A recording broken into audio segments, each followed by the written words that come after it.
Makna hakikat ma'rifatullah QS Al-An'am, ayat 150, dengan pendekatan tasawuf, tadabur kalbu, tazkiyatun nafs, Ibnu Arabi dan Al-Halaj. QS Al-En, M ayat 150 berbunyi, intinya, katakanlah, datangkanlah saksi-saksi kalian yang bersaksi bahwa Allah mengharamkan ini. Jika mereka bersaksi, janganlah engkau ikut bersaksi bersama mereka, dan jangan ikuti hawa nafsu orang-orang yang mendustakan ayat-ayat kami, yang tidak beriman kepada akhirat, dan mereka menyamakan Tuhan mereka dengan selainnya. Di permukaan, ini tentang klaim agama palsu. Di kedalaman tasawuf tadabur kalbu, ayat ini adalah peringatan terakhir terhadap tirani nafs. 1.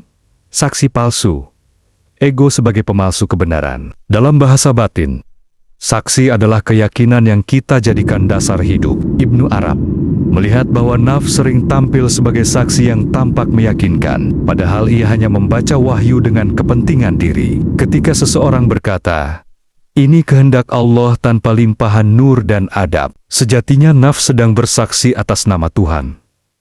Ayat ini memerintahkan jangan ikut bersaksi bersama mereka, artinya jangan mengafirmasi bisikan ego sebagai kebenaran ilahi. 2. Larangan mengikuti hawa nafsu.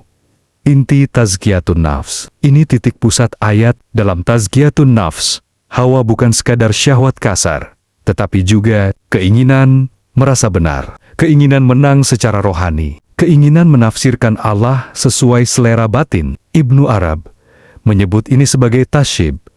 Hanafs, N, menyerupakan Tuhan dengan bayangan diri. Allah diserupakan dengan apa yang diinginkan ego. Ketiga, Al-Hol.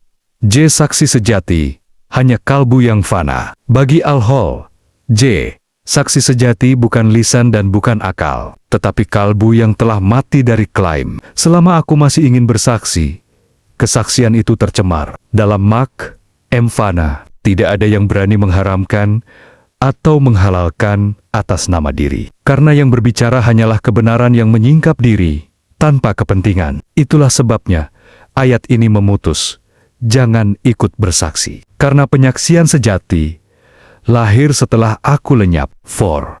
Tidak beriman pada akhirat, lupa arah pulang. Secara tasawuf, akhirat bukan hanya waktu setelah mati, tetapi kesadaran akan akibat batin setiap gerak jiwa. Orang yang tidak beriman pada akhirat hidup tanpa orientasi pulang, sehingga nafs menjadi kompasnya. Ayat ini menegaskan, mengikuti hawa nafsu berarti berjalan tanpa arah ruhani, meski bahasanya penuh dalil.